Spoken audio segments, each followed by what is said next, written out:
नमस्कार, मैं हूं अनुराधा प्रसाद। अयोध्या में हर रास्ते पर बड़े गेट बनाए गए हैं।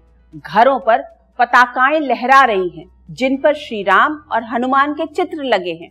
ऐसा लग रहा है जैसे अयोध्या का त्रेता युग वाला वैभव लौट आया हो। हमने अपनी खास सीरीज संपूर्ण अयोध्या की पिछली किश्त में आपको दिखाया था कि कैसे आजादी के बाद अयोध्या के नाम पर सियासी फसल काटने का खेल शुरू हुआ, कैसे राम धुन ने देश की राजनीति सेक्युलर और कम्युनल खांचे में बट गई थी। आज मैं आपको बताऊंगी लाल कृष्ण आडवाणी की रथ यात्रा के बाद अयोध्या में क्या चल रहा था। हिंदूवादी संगठन किस तरह से अयोध्या के नाम पर लोगों को एकजुट कर रहे थे। बदले माहौल में अयोध्या में किस स्क्रिप्ट पर काम चल रहा था।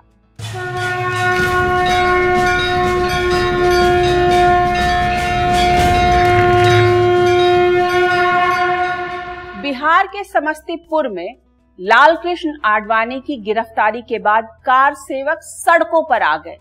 अयोध्या में पुलिस का जमावड़ा बढ़ गया। यूपी के तत्कालीन मुख्यमंत्री मुलायम सिंह यादव ने फैजाबाद में कार सेवकों की एंट्री पर रोक लगा दी। इतना ही नहीं, उन्होंने श्रद्धालुओं को अयोध्या में होने वाली 45 किलोमीटर की कोसी परिक्रमा से दूर रहने की नसीहत दी थी।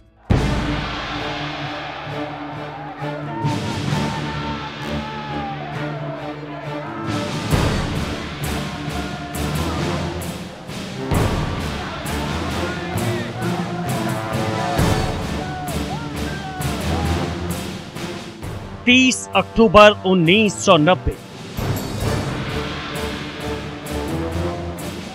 अयोध्या में सुबह से ही कार सेवकों की धरपकड़ का काम पुलिस ने शुरू कर दिया। पुलिस की हिदायत और सुरक्षा चक्र को तोड़ते हुए हजारों कार सेवक हनुमानगढ़ी पहुंच गए। विवादित ढांचे के बिल्कुल करीब पुलिस किसी तरह से कार सेवकों को कंट्रोल करने की कोशिश कर रही थी। उन्हें पकड़कर बसों में बैठाया जा रहा था। हजारों कार सेवक सैलाब की तरह विवादित ढांचे की ओर बढ़ने लगे। मुख्यमंत्री मुलायम सिंह का सख्त निर्देश था कि ढांचे को किसी तरह का नुकसान नहीं पहुंचना चाहिए। कार सेवकों को काबू में करने के लिए पहले पुलिस ने आंसू गैस के गोले छोड़े, फिर फायरिंग।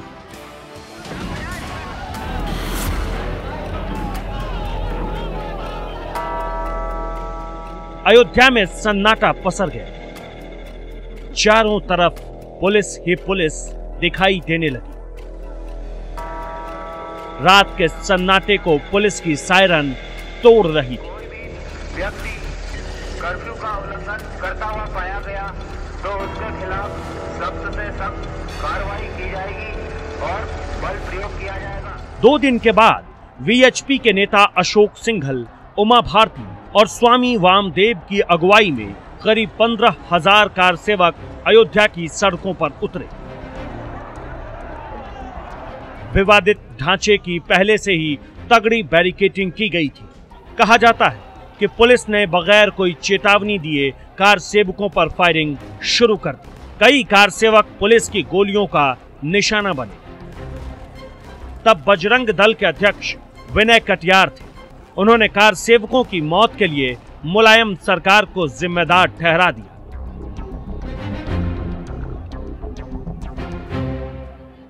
अयोध्या में कार सेवकों पर फायरिंग के बाद मुलायम सिंह यादव मुसलमानों के नए रहनुमा के तौर पर उभरे। उन्हें राजनीतिक पंडितों ने नया नाम दिया, मुल्ला मुलायम। इस दौर तक श्री राम की अयोध्या राजनीति का नया लॉन्चिंग पैड बन चुकी थी। श्री राम का चमत्कार बीजेपी को यूपी समेत देश के कई राज्यों में साफ साफ दिखा। यूपी की कमान अब बीजेपी के कल्याण सिंह के हाथों में थी। मुख्यमंत्री की कुर्सी पर बैठने के कुछ दिनों बाद कल्याण सिंह अपने मंत्रियों के साथ अयोध्या पहुंचे और राम मंदिर बनाने की शपथ ली। दूसरी ओर अयोध्या में मंदिर निर्माण को लेकर वीएचपी, बजरंग दल और बीजेपी ने मिलकर सुनामी तैयार करनी शुरू कर दी, जिसमें अटक से कटक तक और काराकोरम के दर्रे से कन्याकुमारी तक भारी तादाद में लोग श्री राम और अयोध्या में दिलचस्पी लेने लगे। मुख्यमंत्री बनते ही कल्याण सिंह ने अयोध्या में राम मंदिर निर्माण को लेकर अपना इरादा साफ कर दिया। मुख्यमंत्री की अध्यक्षता में पर्यटन विभाग ने विवादित ढांचे के ठीक सामने 2.77 एकड़ जमीन का अधिग्रहण किया। सरकार की दलील थी कि इससे अयोध्या में पर्यटन को बढ़ावा मिलेगा, लेकिन कुछ दिनों बाद ही अधिग्रहण की गई जमीन राम जन्मभूमि न्यास को सिर्फ ₹1 की लीज पर दे दी गई। उनका मकसद तो ये था कि हम यहाँ मंदिर के निर्माण के लिए एक ये संदेश दें कि हम पूरी तरीके से इसके लिए प्रतिबद्ध हैं और इस जमीन को हमने दे के उसका मार्ग प्रशस्त कर दिया है। लेकिन मजबूरियां ये थी कि कानूनी पेचीदगियां इतनी थी कि वो संभव नहीं था। कहा जाता है कि वीएचपी के अशोक सिंघल की अगुवाई में हिंदुवादी संगठनों का एक दल मुख्यमंत्री कल्याण सिंह से मिला और विवादित ढांचे के बाहर लगे बैरिकेड्स हटाने की मांग की। दलील दी गई कि पुलिस बैरिकेड्स की वजह से कार सेवकों को रामलला के दर्शन और पूजा पाठ में दिक्कत आती है। धीरे धीरे करके मुख्यमंत्री के रूप में कल्याण सिंह ने जिस तरह से वहां पर अधिकारियों को लगाया, डीएम को लगाया, एसपी को लगाया, कमिश्नर को लगाया, जो लोग उनके मन मुताबिक या विचारधारा के मुताबिक या उनकी जो योजना थी उसके मुताबिक थे, उनको वहां से हटा दिया। इस बीच राज्य सरकार से मिली जमीन को समतल करने का काम शुरू हो गया। आरएसएस की मदद से वीएचपी और बजरंग दल ने एक 40 दिन लंबा बजरंग रुद्र महायज्ञ का आयोजन किया। देश के कोने कोने से यज्ञ के लिए अयोध्या पहुंचे कार सेवकों के ठहरने के लिए कार सेवकपुरम बनाया गया। मुस्लिम संगठनों ने पहले ही कल्याण सिंह सरकार के जमीन अधिग्रहण के फैसले का विरोध किया। मामला कोर्ट में पहुंच गया। इलाहाबाद हाई कोर्ट ने विवादित जमीन पर पक्के निर्माण पर रोक लगा दी, जिसके बाद राम जन्मभूमि न्यास ने सुप्रीम कोर्ट का दरवाजा खटखटाया। सुप्रीम कोर्ट ने सुनवाई करते हुए कहा कि विवादित ढांचे की सुरक्षा की जिम्मेदारी यूपी सरकार की है। जमीन अधिग्रहण पर इलाहाबाद हाई कोर्ट के आदेश को मानने का निर्देश दिया।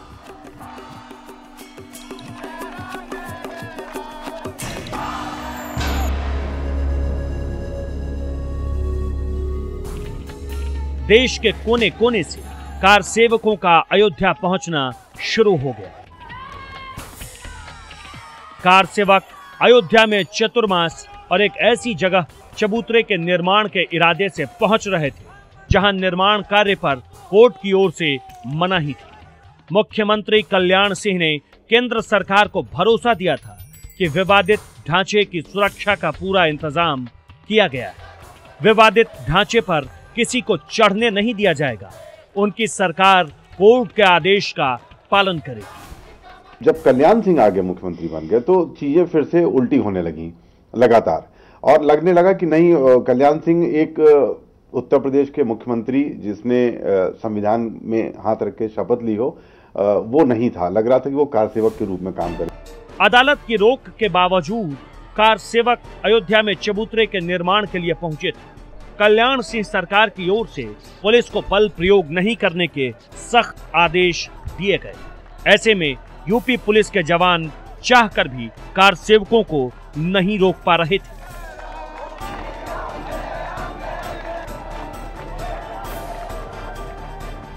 प्रधानमंत्री की कुर्सी पर बैठे नरसिम्हा राव की मुश्किल ये थी कि अगर बाबरी ढांचे के सामने अधिग्रहण की गई जमीन पर कार सेवक चबूतरा का निर्माण कर देते तो कोर्ट की अवमानना होती। वहीं कल्याण सिंह दलील दे रहे थे कि अगर चबूतरे का निर्माण कार्य रोका गया तो कार सेवक भड़क जाएंगे। ऐसे में नरसिम्हा राव ने बीजेपी के वरिष्ठ नेताओं से कार सेवा रुकवाने की अपील की, लेकिन बीजेपी ने साफ कह दिया कि उसका साधु और संतों पर कोई भी नियंत्रण नहीं। ऐसे में प्रधानमंत्री राव ने साधु संतों से बातचीत का फैसला। ये थी कि उन्होंने भरपूर कोशिश की कि इसको साधु संतों को बैठा के, और जो वहाँ के जो अब उनका डेथ हो गई, जो बाबरी मस्जिद के पैरोकार थे हाशिम, उनसे भी अपने संदेश वाहकों के जरिए इस मामले को सुलटाने के लिए प्रधानमंत्री पीएमओ की तरफ से पहल की गई थी।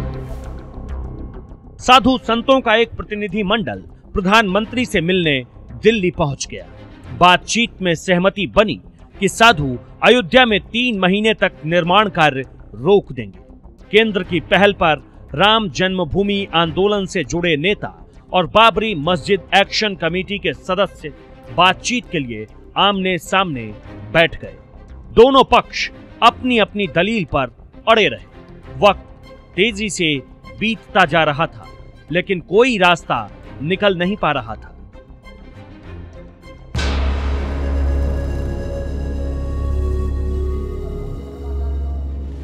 दिल्ली में धर्म संसद की बैठक हुई। वीएचपी ने धर्म संसद में ही अयोध्या मसले पर बातचीत टूटने का ऐलान कर दिया। साधु संतों के बीच वीएचपी ने अयोध्या में राम मंदिर निर्माण की मांग दोहराई। 6 दिसंबर से कार सेवा दोबारा शुरू करने का ऐलान कर दिया।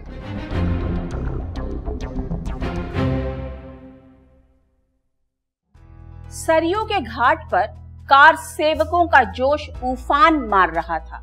हिंदुस्तान के कोने कोने से कार सेवक, साधु संत, बीजेपी के नेता और कार्यकर्ता जुटे हुए थे। अयोध्या में या तो खाकी वर्दी में पुलिस के जवान दिखाई दे रहे थे या फिर पीतांबरी ओढ़े राम भक्त। बात 5 दिसंबर 1992 की है। लखनऊ में एक बड़ी रैली हुई जिसमें अटल बिहारी वाजपेयी ने जमीन समतल करने की बात की तो आडवाणी ने संकल्प पूरा करने के लिए बलिदान देने की बात की। वीएचपी नेता अशोक सिंघल ने कहा कि कार सेवा सिर्फ भजन कीर्तन के लिए नहीं है, बल्कि मंदिर का निर्माण कार्य शुरू करने के लिए है। अयोध्या में मौजूद कार सेवकों का जोश सुनामी में बदल चुका था।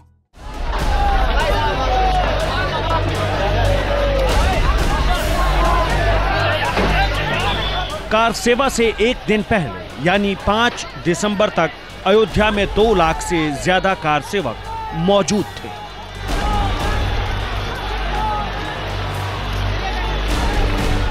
इससे पहले कभी इतनी बड़ी तादाद में कार सेवकों का अयोध्या में जमावड़ा नहीं लगा था। विश्व हिंदू परिषद ने कार सेवकों को बुलाया कार सेवा करने के लिए कि हम कार सेवा करेंगे, लेकिन यही उनको अनुमान नहीं था कि कितने लोग आ जाएंगे और किस प्रकार की घटना वो करेंगे, कौन सी कार सेवा करेंगे, यह स्वयं विश्व हिंदू परिषद और बीजेपी को मालूम ही नहीं था।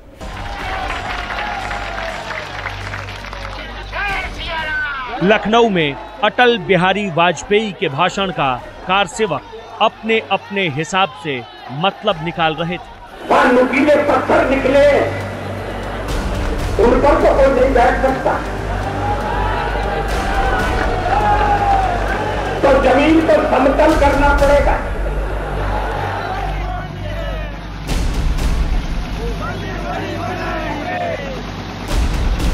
मंदिर वही बनाएंगे। 6 दिसंबर की सुबह सुबह कार सेवकों का रेला और कवरेज के लिए अयोध्या में मौजूद पत्रकार विवादित ढांचे के पास पहुंच गए। आरएसएस के स्वयंसेवक वहां पहले से मौजूद थे। उन्होंने उस जगह को खाली करा लिया जहां चबूतरे पर कार सेवा होनी थी। रात में 1-1:30 बजे से ही लोग चल दिए थे, कहीं कोई इनको पूछने वाला नहीं था, क्योंकि कल्याण सिंह ने कुछ कह नहीं रखा था, पुलिस रोकने टोकने वाली थी। तो धीरे धीरे करके वहां पर 4, 5, 6 बजे तक, 7 बजे तक तो एकदम वहां पे मुझे लगा कि हजारों आदमी उस गुंबद के आसपास, अगर आप देखिए जो 3 गुंबद बनाई दे रहे थे मिट्टी के टीले के ऊपर, वो तो नीचे एकदम सब पहुंच चुके थे। जय श्री राम के नारे और जिस ढंग से वहाँ भीड़ इकट्ठी हो गई थी, उससे वहाँ के मौजूदा लोगों का और ये भी प्रेशर था कि ये हमेशा कार्यकर्ताओं को, कार सेवकों को बुला लेते हैं और उसके बाद फिर वापस कर देते हैं। उससे कार्यकर्ताओं में भी जो उनके कार सेवक थे उनमें भी बड़ी उत्तेजना का था। उस वक्त कुछ समझ में नहीं आ रहा था किधर जाएं, भीड़ बहुत थी और कुछ हमारे पत्रकार साथियों को वहाँ काफ़ी धक्का मुक्की भी हो गई थी, एक दो लोगों को चोट भी लग गई थी, कुछ लोग भीड़ में कुचलते कुचलते बचे थे। आज तो कुछ न कुछ फैसला हो जाना चाहिए। ये जो कार सेवकों को विशेष रूप से जो महाराष्ट्र के लोग आए थे उनमें एग्रेशन ज़्यादा था और वो लोग इस बात पर एडमेंट थे कि राम मंदिर के निर्माण का अब फैसला आज यहाँ मंच से हो जाना चाहिए। कि लगता था कि जैसे कहीं कोई दंगे के हालात हों और दंगे के हालात में बहुत से लोग थे जो अपने लिए जगह सुरक्षित तलाश रहे थे, बहुत से लोग थे जो हुंकार भर रहे थे, जो आगे बढ़ रहे थे, बहुत से ऐसे लोग थे जो इस बात के लिए तैयार होकर आए थे और उसी मकसद पे लगे हुए थे। बड़ा गजब का, बड़ा अलग सा, बहुत अलहदा मंजर था। मुझे जहां तक ध्यान है कि महाराष्ट्र के लोग मंच की तरफ आगे बढ़े, जहां ये नेताओं का मंच बना हुआ था, जहां से ये भाषण दे रहे थे। और जब ये लगा तो अडवाणी जी को ये लगा कि शायद ये ऐसा ना हो कि इनका एग्रेशन ये कहीं हम लोगों पर ये हमलावर ना हो जाए, तो उन्होंने ये बात वहाँ से कही कि आप लोग इनको रोका जाना चाहिए, ढांचे को अराजक लोग यहाँ पर इकट्ठे हो गए हैं, ये उन्होंने संकेत दिया। जब जिस ढंग से बढ़ रहे थे तो उनको लगा कि ये लोग कहीं मंच पर हमला ना कर दें। उसी बीच में मुझे ध्यान है कि रितंबरा जी ने माइक ले लिया और रितंबरा जी ने नारा दिया कि एक धक्का और दो, बाबरी मस्जिद तोड़ दो। बस ये जो नारा रितंबरा जी का जो निकला, उसके बाद तो फिर कोई गुंजाइश ही नहीं थी। फिर तो हरा करके सब लोग, और विशेष रूप से जो महाराष्ट्र के लोग थे वो तो बिल्कुल गैती फावड़ा ये वो सब लिए हुए थे। और फिर जो दृश्य हुआ वो तो लोगों को थरथरा देने वाला रहा। अब जब तोड़ना शुरू किया तो सबसे पहले उत्तर वाला जो है 3 गुम्बज रहा, उत्तर वाला गुम्बज गिरा और उसके बाद में फिर दक्षिण वाला गुम्बज गिरा और बीच में रामलला विराजमान थे। और वहाँ हम पुजारी थे, हमारे 4 सहायक पुजारी थे। हम लोगों के सामने समस्या आई कि हम रामलला को कैसे बचावें। तब जाने कि जब 2 गुम्बज गिर गया है और तीसरे को तोड़ना शुरू किए हैं तो निश्चित है कि रामलला यहीं दब जाएंगे। इसलिए हम सिंहासन, लकड़ी का सिंहासन रहा और अपने पुजारियों कार सेवकों के सहयोग से उसको हम उठा करके एकदम इतने दूर बाहर कर दिया कि जिससे गुम्बज गिरने के बाद वह हमारा जो भगवान राम का सिंहासन है और उनकी कोई क्षति न पहुँचे। तो वहाँ उठा कर हमने कर दिया। वहाँ एक नीम का पेड़ रहा और नीम के पेड़ के पास में हमने रख दिया। वो नीम पेड़ अभी ठूठा पड़ा लेकिन अब सूख गया, ख़त्म हो गया है। तब उसके बाद उन लोगों ने उसको भी तोड़ दिया और जो भी सामान था रामलला के, कपड़े और जो कुछ भी था वो सब दान पात्र सब के सब वहीं धंस गए और उसी में सब दब गए। कोई किसी को निकालने नहीं दिया और आर्तन बर्तन जो राम भगवान के थे सब वहीं हो गए। तो ऐसी भयावह दृष्टि वो देखने लायक रही और इतना डर रहा कि पता नहीं क्या क्या हो जाएगा। विवादित ढांचे की सुरक्षा में तैनात पुलिस वालों ने कार सेवकों को रोकने की कोई कोशिश नहीं की। वहां तैनात अफसर सीता रसोई की छत से बाबरी ढांचे को देख रहे थे। तब देश के गृह मंत्री की कुर्सी पर थे शंकर राव चौहान। सब देखा है उन्होंने, वो भी टेलीविजन लगा कर बैठे थे, मैं भी टेलीविजन लगा कर बैठा हुआ था और हम लोग देख रहे थे और उनको हमने बताया कि इन लोगों ने जो कहा था ये इसमें से कुछ नहीं हो रहा है, ऐसी हालत में अब इनके खिलाफ एक्शन कैसे लिया जाए। तो वो देखते रहे, कुछ हो नहीं। कार सेवकों ने बाबरी ढांचे के 3 गुंबद गिरा दिए। कार सेवक पूरे जोर शोर से अपने काम को अंजाम दे रहे थे। केंद्र सरकार तक एक एक सेकंड की रिपोर्ट पहुंच रही थी और गृह मंत्रालय के अफसरों के जरिए प्रधानमंत्री नरसिम्हा राव के पास। राज्य सरकार से समन्वय किया जा रहा था कि किसी तरह रोकिए, लेकिन जब लाखों की भीड़ हो तो उस समय 2 ही विकल्प बचे हुए थे, या तो गोली चलाते तो हजारों लोग मरते, या जो तमाशा हुआ वो दुनिया ने देखा। यही 2 विकल्प थे। भारत सरकार कुछ कर नहीं सकती थी तब तक जब तक कि वहाँ राष्ट्रपति शासन लागू नहीं होता, या लागू हुआ तब तक उस सरकार नहीं कर सकती थी। केंद्रीय गृह मंत्रालय के अफसर प्रधानमंत्री नरसिम्हा राव के आदेश का इंतजार करते रहे, जो डोंट डिस्टर्ब के सख्त हिदायत के साथ एक कमरे में चले गए थे। बाबरी ढांचा गिरने के बाद कल्याण सिंह ने मुख्यमंत्री के पद से इस्तीफा दिया।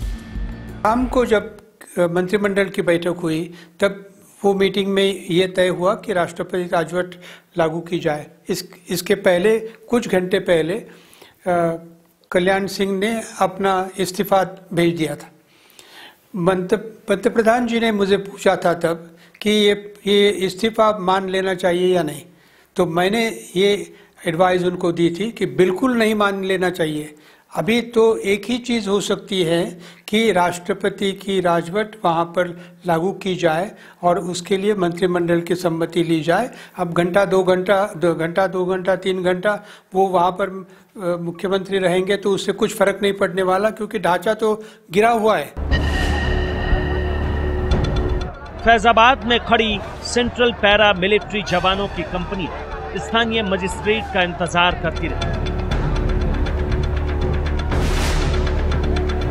कार सेवकों ने गिराए गए ढांचे की ओर आने वाले हर रास्ते को बंद कर दिया। बिना किसी रोक टोक के कार सेवक अपना काम करते रहे। रामलला का एक अस्थायी मंदिर तैयार कर दिया गया।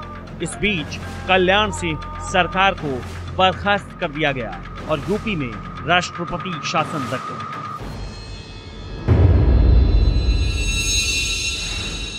कल्याण सिंह की गवर्नमेंट ये प्रेसिडेंट रूल रात को 11 बजे या 11:30 बजे लगा है और वो सब लोगों को मालूम हो गया दूसरे दिन सुबह, जब स्ट्रक्चर ये करीब उन्होंने तोड़ दिया था।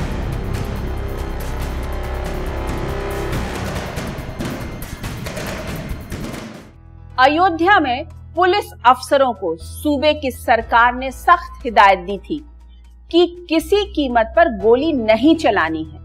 यूपी पुलिस के जवान तमाशबीन बने रहे। केंद्र सरकार भी सिर्फ अयोध्या की पल पल की जानकारी लेती रही, लेकिन किया कुछ नहीं। बाद में चाहे जो भी दलील दी जाती रही हो, लेकिन हकीकत यही थी कि बाबरी ढांचे के एक एक कर तीनों गुंबद कार सेवकों ने गिरा दिए। उस दिन अयोध्या में पूरी तरह से कार सेवकों का राज था।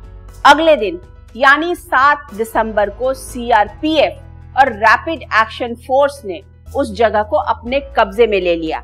तब तक वहां एक अस्थायी मंदिर बन चुका था। राम सीता की मूर्ति स्थापित हो चुकी थी। सवाल तत्कालीन प्रधानमंत्री नरसिम्हा राव की भूमिका पर भी उठे। जब अयोध्या में हालात इतने संवेदनशील हो चुके थे तो उन्होंने वक्त पर ठोस फैसला क्यों नहीं लिया? बाबरी ढांचा गिरने के बाद मुंबई, दिल्ली, मेरठ, मुरादाबाद, सूरत, अहमदाबाद, हैदराबाद समेत देश के कई शहरों में दंगे हुए। देश भर में हुए दंगों में करीब 2000 लोग मारे गए।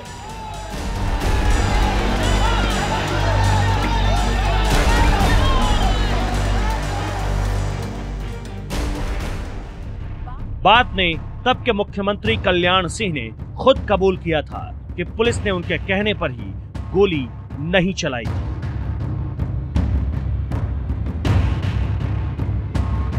सारी जिम्मेदारी मैं अपने ऊपर लेता हूं, स्वीकार करता हूं। किसी कोर्ट में केस चल रहा है तो मेरे खिलाफ चलाओ।